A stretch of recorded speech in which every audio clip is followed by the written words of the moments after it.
Oke, hari ini kita bakal bongkar bareng-bareng sebuah kerangka kerja yang super ampuh buat menganalisis argumen di dunia nyata.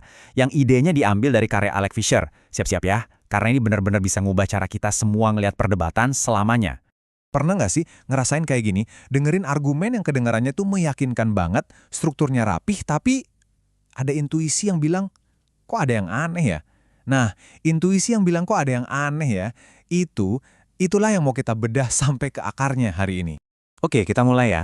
Hal pertama yang perlu kita sadari nih, logika formal yang kaku, yang mungkin kita pelajari di kelas matematika atau filsafat, ternyata tuh nggak cukup kuat buat ngadepin argumen sehari-hari. Ya, tahu sendiri kan, suka berantakan.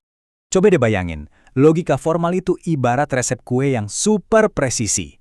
Takarannya harus pas, bahasanya harus jernih, nggak boleh ada sedikit pun ruang buat salah tafsir. Nah, argumen di dunia nyata, gimana?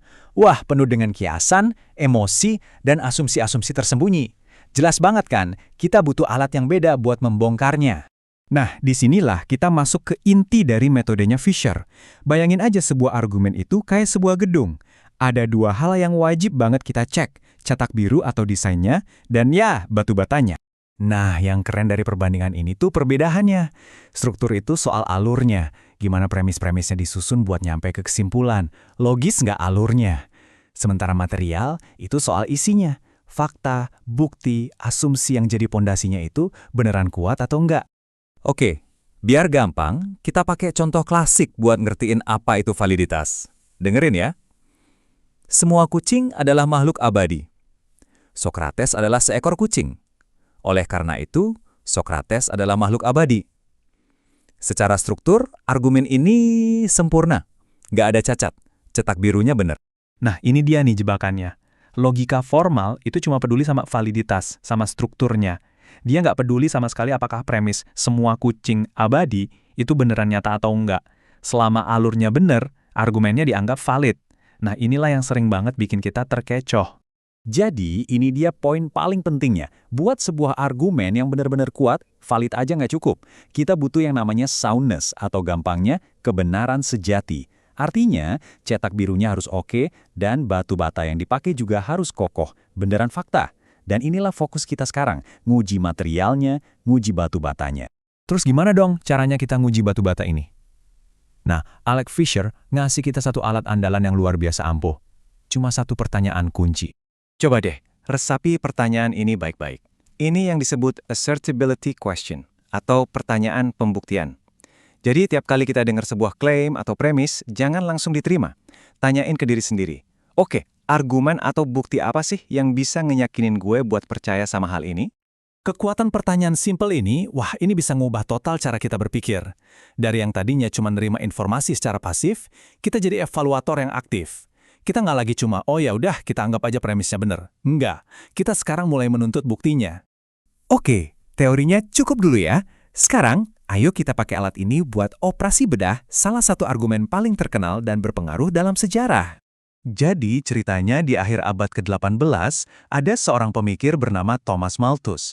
Dia ngeluarin sebuah teori yang, suram banget deh, soal populasi dan sumber daya.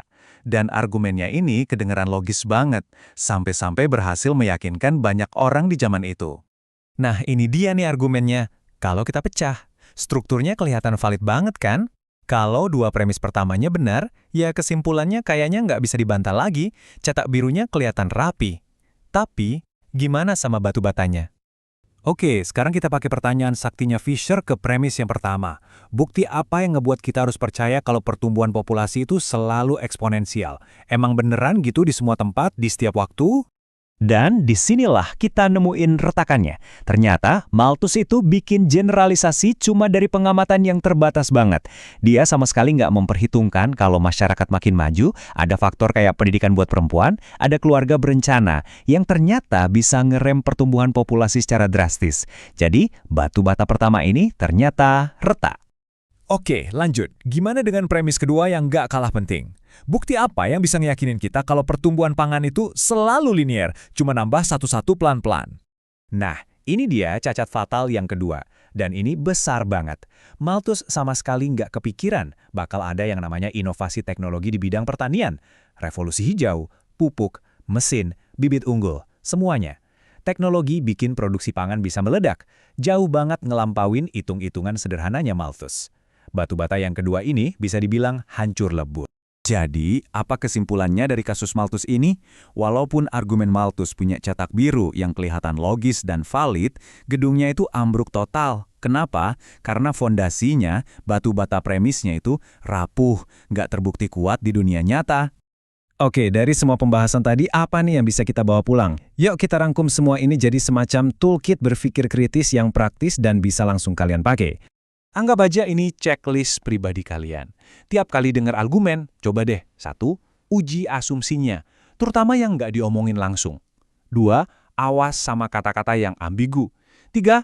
Kalau ada yang bilang selalu atau tidak akan pernah, langsung tantang. Cari pengecualiannya. Dan yang paling pamungkas, selalu tanyakan, oke, bukti apa yang bikin gue harus percaya sama ini?